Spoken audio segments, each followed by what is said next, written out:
Hey, how's it going, Brandon? We're back here with another video. I hope you enjoy watching this video because we're going to be going over a little bit of a different deck. Let's say it's a little bit of a rogue deck or lesser played deck. It is Fossil Box. It's a super cool deck that I know that you and I have encountered when we're playing on PTCGO a few times. And I know that you have genuinely been frustrated against this matchup.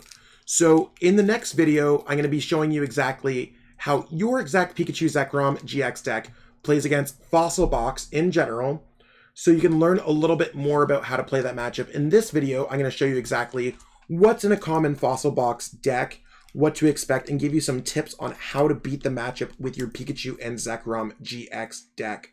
So, looking over the list, their deck is based off a Pokemon Research Lab engine, and this can search their deck for two Pokemon that evolved from unidentified fossil. So the Pokemon that they have in this deck that evolved from unidentified fossil are Aerodactyl-GX, Aerodactyl, and Tirtuga. And once they play that, it ends their turn. Going further, they also have a Welder engine to power up fire energies to attack with their other attackers like Caracosta, Aerodactyl, and Aerodactyl-GX. So the reason how this deck works is because fighting types are good in this game because Pikachu is good in this game. And that's generally how the game's always gone. Decks are played with certain types to beat other decks with certain types. So it's just unfortunate that this is a tough matchup for you because their type beats your type. Your deck is weak to mostly fighting type Pokemon. And additionally, it does cost you one more energy for your basic Pokemon to attack. They also have Caracosta that will shut off your Pokemon tools, so that means your Jirachi will not be able to retreat as freely as you want. They have a copy of Power Plant to shut off your Zorua and Dedenne-GX. So this deck is just a little bit annoying all around. So let's jump into this video. I'll show you exactly all the cards in this deck and explain a few strategies as we go along. So they have Hoopa here as a single prize card attacker. Evil Admonition is basically the only attack that they're going to be using with this. And it's mostly going to be able to knock out your Jirachis because everything else, it will need a lot more damage and it will need a lot of abilities in play. And your tag team Pokemon and GX Pokemon just so happen to have a lot of HP. Evil Admonition does 10 plus 20 for each of your Pokemon that has an ability. So if you don't want your Jirachi to be knocked out, be careful for how many abilities you play. Not every single Fossil Box deck will play this. This is Yoshi Tate's deck. He made top 64 with it at Knoxville. Nothing entirely special, but it's a strong enough placement with this rogue deck. Aerodactyl-GX is going to be the beefy attacker in this deck.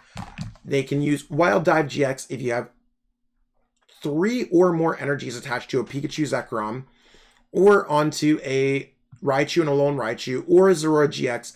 They'll be able to knock you out for a single energy.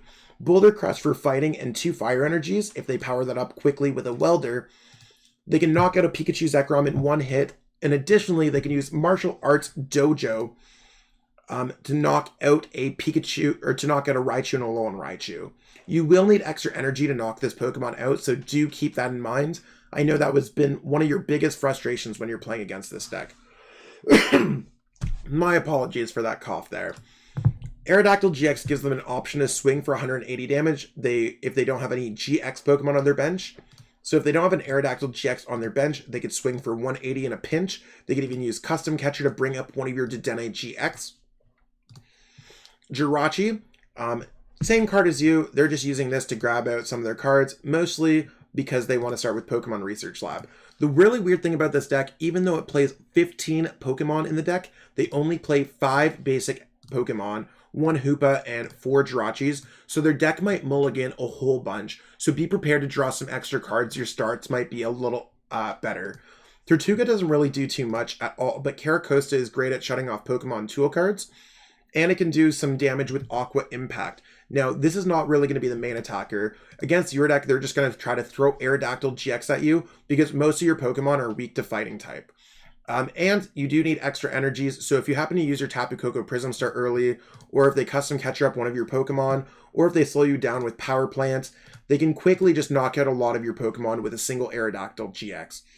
Our goal in this matchup should be to custom catcher up Aerodactyl-GX when we have 4 energies onto our Pikachu Zekrom, play 2 Electro Powers, and then charge up with full blitz a Alolan Raichu, or Raichu Alolan Raichu, so that we can use Tandem Shock the next turn to paralyze another Aerodactyl-GX.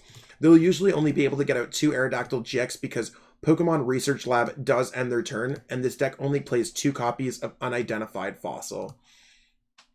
Custom Catcher, it's a card that you play.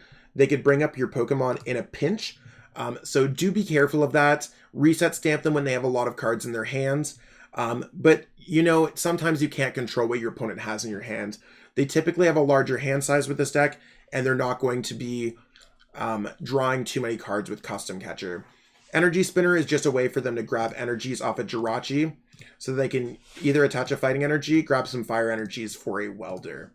Same thing with Fiery Flint. Maybe they want to get some cards out of their hands so they can use Custom Catcher, or they could search some Fire Energies to power up their Pokemon with a Welder. Fire Crystal. So many cards about energies. They can grab 3 Fire Energies back from their discard pile, most notably to power up their Pokemon with a Welder.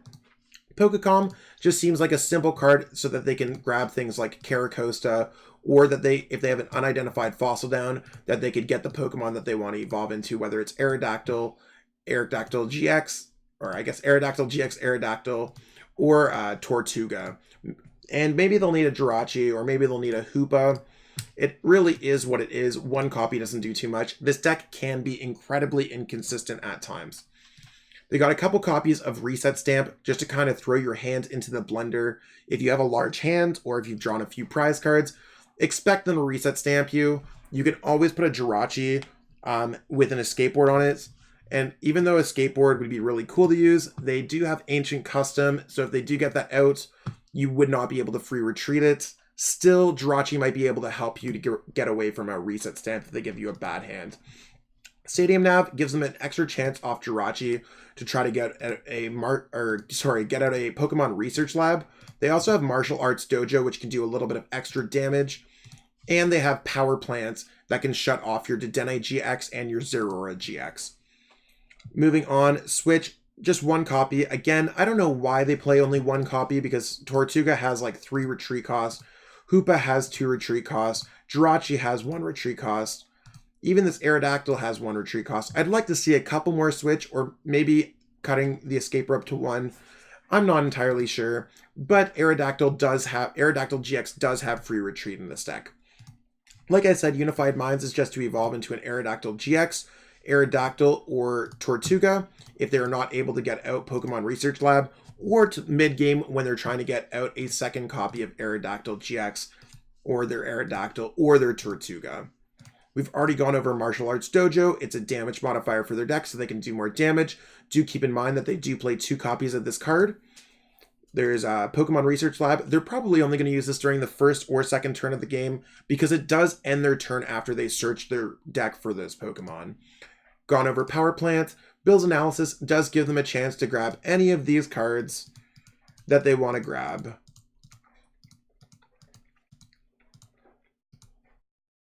So they could grab any of those cards. So it's kind of like a Greens, but their deck plays abilities, so they can get some stuff out. Cynthia, sometimes you just need to shuffle and draw some cards back into your deck. Welder powers up their Pokemon, because you can see they usually cost colorless, colorless, something. So colorless, colorless fighting, colorless, colorless, colorless, colorless, colorless fighting. And their other Pokemon only require 1 fighting or 1 colorless energy to attack.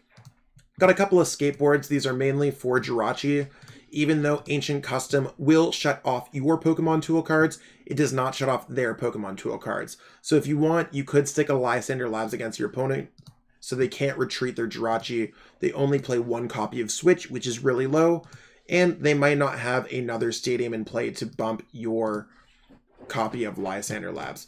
And just a simple amount of fighting energy and fire energy so they can attack with their Pokemon. So overall, you got to watch out for weakness. I'm not going to lie to you. This is not a very good matchup, and you probably don't want to face this. It's not really a common card at all, or a common deck at all. So I would not worry about it too much. It's more for when you're playing on PTCGO. So I hope this video was informative for you. We will jump into some other matchups with this so you can see exactly what your Pikachu and Zekrom-GX does against this Fossil Box deck. So I hope you enjoy watching that. I think even in the videos we'll be able to get a game or two. So let's jump into that video. Stay tuned. Thanks for watching. And if you got any questions, feel free to ask me during our next coaching session. That's it for this video, Brandon. Have yourself a great one.